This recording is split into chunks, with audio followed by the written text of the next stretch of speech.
વલસાડમાં luxurious Audi કારમાં લાખો રૂપિયાની થતી દારૂની હેરાફેરી સિટી પોલીસે ઝડપી પાડી. દમણના બુટલેગરને ધરપકડ. ગુજરાતમાં દારૂબંધી હોવા છતાં બુટલેગરો અવનવા નુસ્ખાઓ અપનાવી રહ્યા છે.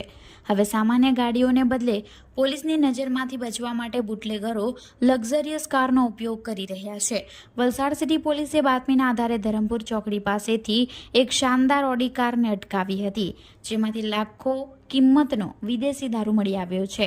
વલસાડ સિટી પોલીસની ટીમ જ્યારે પેટ્રોલિંગમાં હતી ત્યારે ધરમપુર ચોકડી પાસે એક શંકાસ્પદ ઓડી કાર નંબર DN09K0090 પસાર થઈ રહી હતી.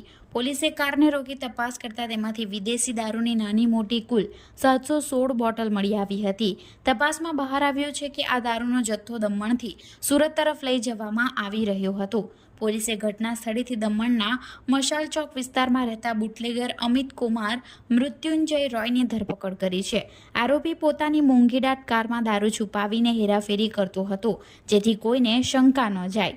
સિટી પોલીસે વિદેશી દારૂ કુલ 716 બોટલ, જેની કિંમત 2,68,800 તેમજ ઓડી કારની કિંમત 20 લાખ અને મોબાઈલ ફોનની કિંમત 5,000 મળી કુલ 22,73,800 રૂપિયાનો મુદ્દામાલ કબજે કર્યો છે.